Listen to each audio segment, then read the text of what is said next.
Meeting aérienne dans l'espace ya Grand Katanga. Des nouvelles acquisitions. Sukhoi 35. Lobby est survolé.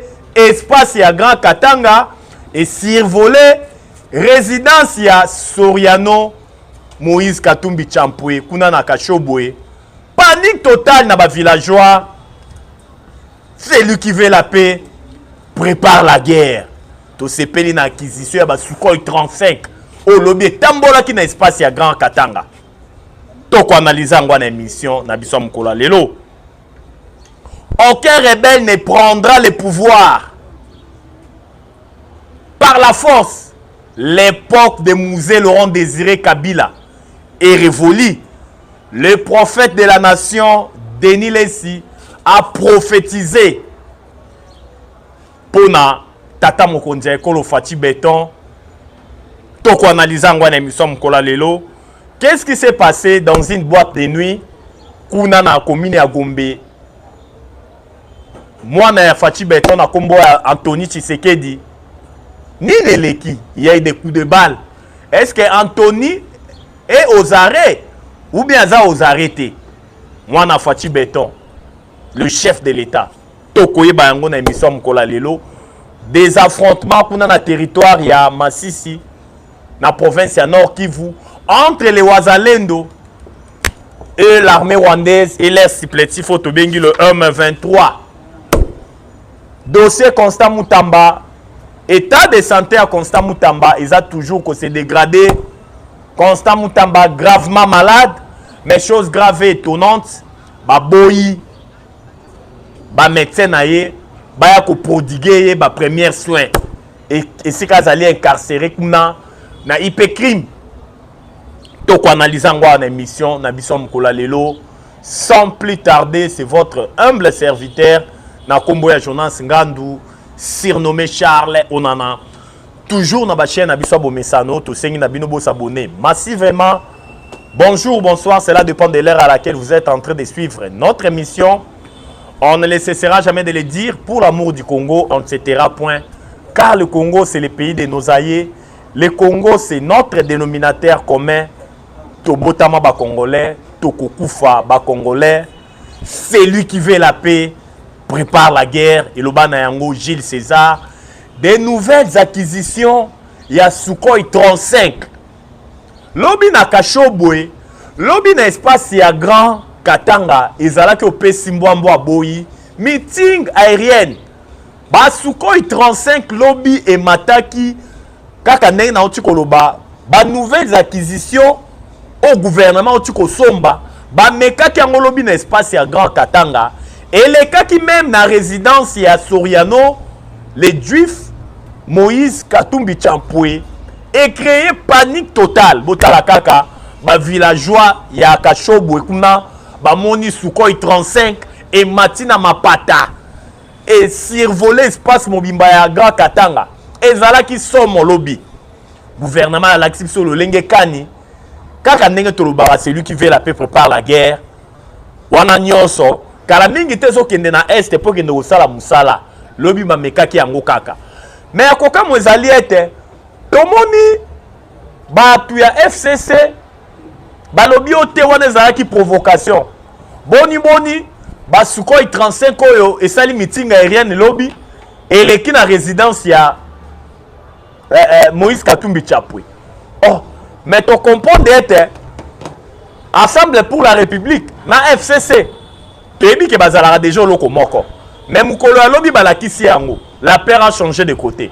Alors que wana zaki meeting aérienne oyo phare de ça sala ki lobby ko préparer ba Sukhoi 35 wana parce que faut que ndoko sala musala pour na est ya mboka na biso. Et sika oyo wapi armée rwandaise na ba supplétif na bango le M23 bazali ko boma ba kongomani chaque jour. To sepeli na ba acquisition ya sika ya ba avion de chasse ya Sukhoi 35 kaka ndenge Gilles César aloba, c'est lui qui veut la paix, prépare la guerre.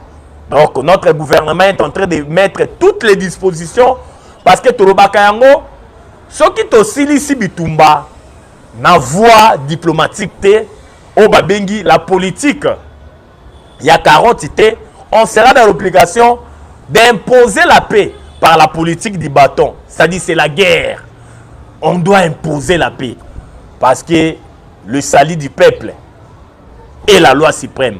Pour ne pas s'éterniser dans le Lengekani, notre gouvernement vient de quoi? De se procurer de nouvelles Sukhoi 35. Oh, le c'est là qui meeting aérien nango. Donc, il maintenant la prophétie à le prophète de la nation na kombo ya Denis Lessi. Denis Lessi lobi na kilt yo asala ki lobi na église na ye. Zambe a révélé makambo belé. Boyebi ke Denis Lessi ba prophétie da mingi oya salaka oya lobaka mingi kokisamaka. Le prophète de la nation. Denis Lessi alobaka était Fachi Beton a gagné l'élection avec pourcentage ya likolo. Na deuxième mandature na ye. Tout le monde a le Lengekani, le chef de l'État Fachi Beton a gagné l'élection avec 73%. Denis Lessi alobaki a l'issue salobi Zabazola ki sangai ke entourage à Tata Mokonzi Ekolo Fachi Beton ezali penza malamu te. Ezali o to mona kati mukolo ya lelo. Hier na église na kuna Arche de Noé, le prophète de la nation Denis Lessi a parlé. Zambe a révélé que Tata Mokonzi Ekolo Fachi Beton a koti kaka kibokondi kaka si seulement si agression rwandaise. Oh, azali maintenant qu'on déboulonné en pire du mensonge à les sanguinaires Paul Kagame. Et qu'aussi là, des yépé à Kolongwara na pouvoir. Denis Lessi a dit ceci. Aucun rebelle ne prendra le pouvoir en RDC. L'époque de Kabila père est déjà révolue. Boyebi ke Mouzé Laurent Désiré Kabila a benganaka Kondo Maréchal Mobutu c'est Kokukuendu Wazabanga. Azwaka pouvoir par la force. Azalaka aidé par des forces étrangères, l'armée rwandaise, l'armée ougandaise, l'armée burundaise à son temps. Mais Denis Lessi Nzamba a révélé que pouvoir na Congo et kozwa makalisus na mandu quitté et pourquoi ne s'est commis déjà révolu. Yango tomoni lo Lengekani. Denis Lessi alobi Dieu aurait transformé le cœur de président Tshisekedi en prolongeant son mandat jusqu'à la fin de l'agression rwandaise. Zamba a bongoli motema ya Fachi Beton. Zamba lobiete. Fachi Beton a kotika ka pouvoir kaka. Si seulement si à mettre un terme na agression rwandaise. Nde Tata Mokonzi Ekolo Fachi Beton a kolonga obe na kibokonzi. Vous savez que le chef de l'État, après avoir déboulonné les systèmes de rwandalisation instauré par Hippolyte Kanambe alias Joseph Kabila, oh ba Rwandais nde ba ko diriger mboka na biso. Bon mona ki a récemment tant Fachi Beton a eu pouvoir DG Asnel. Oh biso to kanisa za congolais. Njo Rwanda za la Rwandais. To mona ki a batela ki biso ba Rwandais partout. Ba Moïse Nyarugabo, Bankika Binkarubi. Les pays étaient dirigés par les Rwandais. Mais biso to kanisa ki bazali ba Congomani. Fachi Beton, après avoir déboulonné la rwandalisation du pays instaurée par Hippolyte Kanambe alias Joseph Kabila, le chef de l'État Fachi Beton est en train de déboulonner maintenant l'empire du mensonge. Il y a les sanguinaires Paul Kagame, Oyatia pendant 30 ans, caractérisé par l'Holocauste au Congo, l'omerta de la communauté internationale, c'est-à-dire sacrifice au Congo, la loi du silence de la communauté internationale. Babandeko Boma Bakongomani, il y a de cela 30 ans, plus de 10 millions de morts, plus de 500 000 femmes violées, plus de 110 000 hectares dévastés par les Rwandais. Communauté internationale. Babandeko Lobolo côté, la plupart des pays. Mais tout le monde le Lengekani, Fachi Beton, à l'OBC, la communauté internationale. Prévenez que la résolution 2773, il y a Conseil de sécurité des Nations Unies, et condamné Rwanda. Pays bisa na ba Rwanda bobi misa ba militaire na bino ba na Congo. Dit jamais vu. Et ça les mananoté. Tout ça ça prouve à Zivissan sur le Lengekani la diplomatie agissante. Il y a Fachi Beton et Longona Nkolo et zali ko continuer ko produire ba résultats escomptés. Tout ça ça prouve à suffisance sur le Lengekani notre pays le Congo est debout. Le Lengekani, notre pays, le Congo, a repris sa place dans les concerts des nations. Pour ne pas s'éterniser na prophétie, il y a prophète de la nation, na kombo ya Denis Lesi, ou ya lobiete, pouvoir et qu'on soit makalisus na mandu qui était na Congo. Et pour oya otiko lobalisus souhaite, Zambe a ça changé motema ya Fachi Beton pour a fanda na pouvoir, a kolongwa na pouvoir kaka, si seulement si asilisi agression rwandaise na mboka na biso de wana tata mokonzi ekolo a kolongwa na pouvoir. Tokei maintenant na état de santé ya Constant Mutamba Tungunga, le ministre de la justice honoraire, oya travailla na vision ya tata mokonzi ekolo, ya état de droit, oya pronaka IDPS na opposition. On a travaillé dans la vision à Tata Mokonzi Ekolo Fachi Beton, le salut du peuple et la loi suprême. Pas ses alliés. Constant Mutamba Tungunga est malade. Son état de santé se dégrade du jour au lendemain. Kuna ici Kazali incarcéré na Ipekine en face à IEC, na Ipekrim. Constant Mutamba est malade.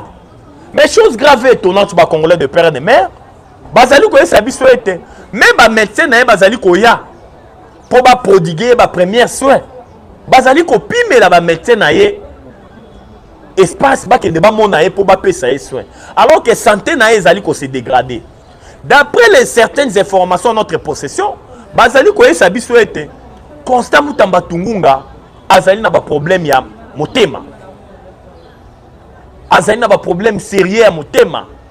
Zoto ezali ko continuer toujours ko konda. Mais boni Moutou a travaillé dans la vision à Tata Mokonzi Ekolo Fachi Beton. Constant Mutamba est venu avec des réformes.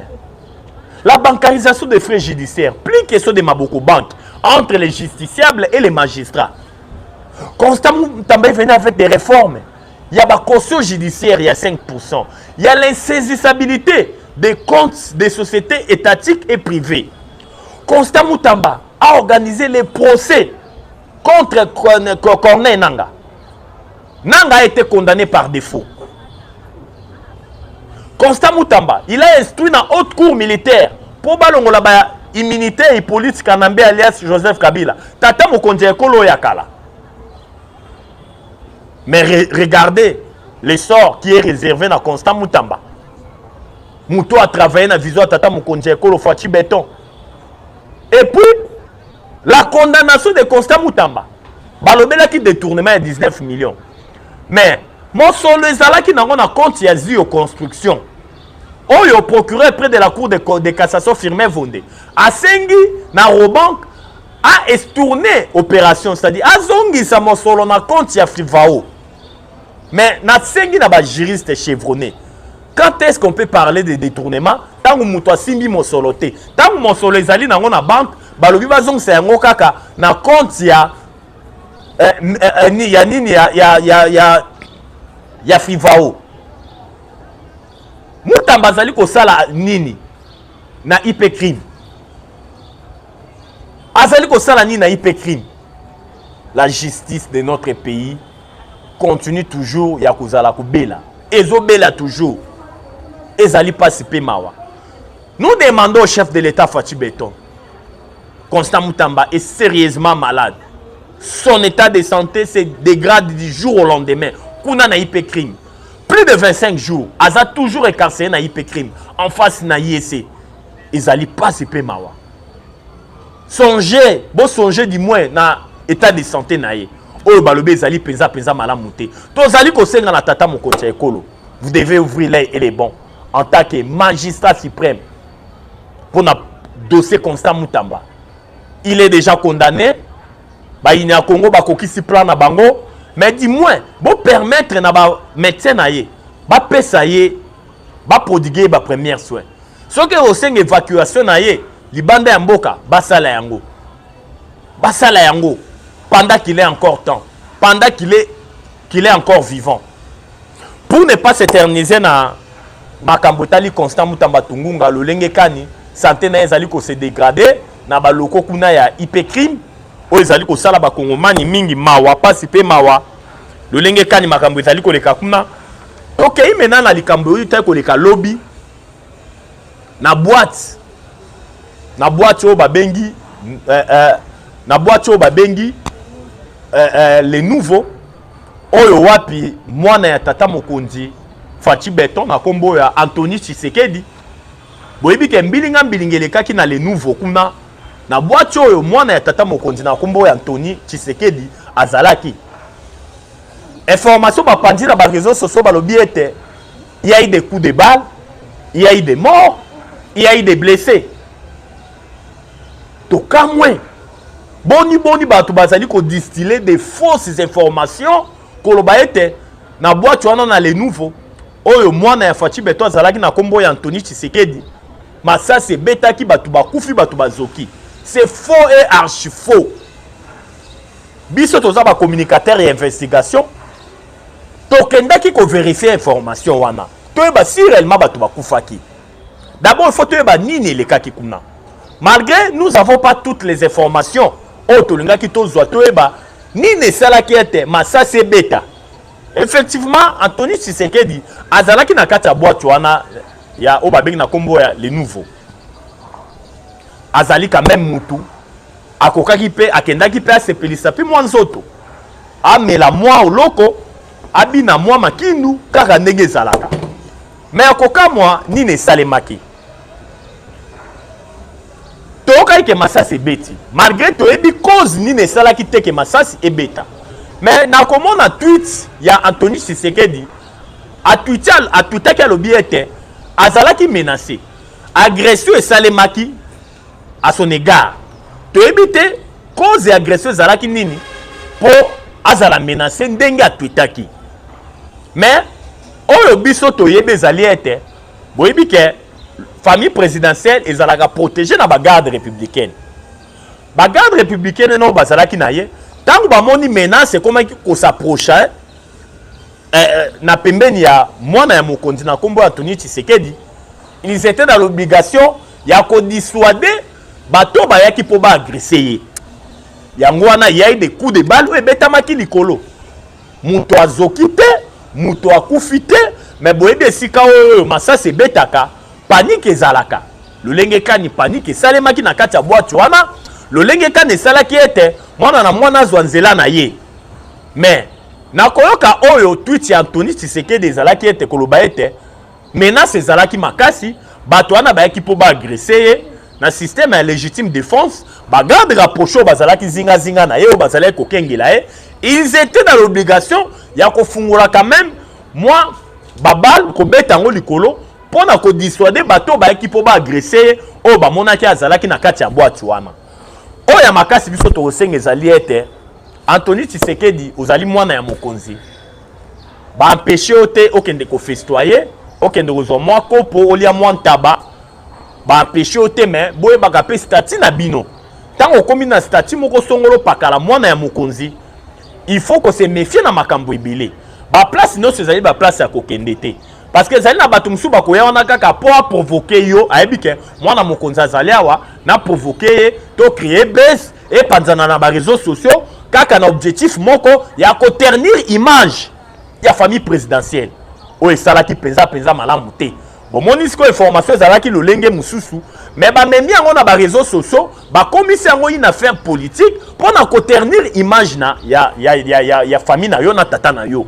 Ya koloba ete obeti masasi o instruire na bagarde rapproché na ba beta batu masasi basala likambu songolo pakala o esalaki penza malamu te. Yango obiso to kosenga na yo ezali ete ozali mwana ya mokonzi, il faut koyeba lolenge kani ozali kotambola. Il faut koyeba esika wapi ko tia makolo na yo pona ko éviter biso ba bezo nyonso tout na ba information ya lokuta ba fake news o ba bwaki na ba réseaux sociaux oyo kuna to moni na Belgique ndeko oyo na kombo ya Pierrot Louara ye pa commenter yango na ndenge na ye loko ayazala na ba caméra partout na ba information lokuta a distiller na ba réseaux sociaux kaka pona ko luka ko ternir image ya famille présidentielle ya Fachi Beton o ezali penza malamu te. To empêcher to kende ko festoyer, to empêcher to lia mwa ntaba, to empêcher to sala oningisa mwa loketu, mais vous devez être vraiment prudent na bisika bozali ko kende na ba geste bozali ko poser. Mais masasi ko beta lolenge kane beti to ebite ebeta ki na boîte wana to ebite cause ni ne sala ke masasi ebeta mais ya malamu ezali ete ya mabe esalemite muto akufite muto makambo nyonso elekaki nango na lolenge elekelaki wana masasi ebeti puis boîte ekangi bato bapanzani. Pour ne pas s'éterniser na makambo ya oyo elekaki na boîte lenove kuna na Gombe esika wapi mwana ya mokonzi na kombo ya Tony Tshisekedi azalaki na bainformation lokuta oyo badesile na bareseau sociaux oyo ezali na yango ya malonga te tokei directement na maimatali la province ya Nord Kivu. Ça fait que na territoire ya Masisi mukolo ya hier dimanche des affrontements d'intensité moko vous n'aurez même pas l'idée. Des affrontements entre les Wazachou oyo toyebi sarabino bazali couvert na article 63 ya constitution. Article 63 ya constitution epesi biso nyonso ningisa elobi boye elobi tous les Congolais ont les droits et les devoirs sacrés de défendre le pays et son intégrité territoriale en cas d'une menace ou d'une agression extérieure. Les Wazalendo hier na territoire ya Masisi bazalaki tout feu tout flamme. Tant que nous bazalaki tout feu tout flamme na groupement ya Bashili kuna na Mokoto na chefferie ya Bashili oyoyo na territoire ya Masisi ezalaki opesi mbwambo aboyi entre les Wazachou et l'armée rwandaise et leur supplétif Fotobengi le M23. Des affrontements d'intensité moko vous n'aurez même pas l'idée. Oyo esalaki était armée rwandaise akokaki ko tenir te devant ba Wazachou oyo bafungolaki contre-offensif na ba ligne de front nyonso na territoire ya Masisi oyo ba parvenaki ko repousser et puis ko faire subir armée rwandaise des pertes énormes kuna na chefferie ya Mokoto na Bashili oyo tomonaki lolenge kani puissance de faire ba Wazalendo esalaki ete armée rwandaise asala oyo tobengaka mbangweri bakimaki en désordre po bakokaki résistance oyo ba Wazachou basalaki te na égard na bango yango tomonaki lolenge kani bitumbe continuaki pendant 2 heures. On nous signale même au mukolo ya lelo lundi des affrontements continuent toujours entre les Wazachou et l'armée rwandaise. Et puis en même temps de pourparlers ont repris entre la délégation gouvernementale conduite par représentant du gouvernement et puis la délégation rwandaise et leur supplétif Fotobengi le M23 kuna na Doha na mboka ya Qatar. Masolo répondre oui bien car na dans la politique nous avons la politique du bâton, c'est-à-dire la guerre, et puis nous avons la politique ya carotte au babengi diplomatie, c'est-à-dire Masolo ezali ko sale makuna na Qatar mais côté boye bitumba pe ezali ko continuer bitumba ezali ko continuer po tolobaka yango bato to bengi na kombo ba tutu power bazali peuple ya mato emangongi peuple ya zuwa peuple mululi peuple o ayoka ko bena rapport de force yango bomoni lolenge kani ba Wazalendo ba Wazachou balobi biso kaka tozalala pona ko protéger intégrité territoriale ya mboka na biso. Aucun centimètre okende ni na Rwanda ni na Uganda toko bunda jusqu'au bout. Musala ki toko ba Wazachou ba patriote bazali ko sala oyo bazali ko lala te kotala lolenge kani ya ko défendre intégrité territoriale ya mboka na biso parce que kaka ndenge torobaka Nzambe apesi biso mboka na superficie à 2 345 410 km². Aucun centimètre kokende ni na Rwanda ni na Uganda toko tikela bana na biso la même superficie bakoko batikela biso pona mboka na biso la République démocratique du Congo.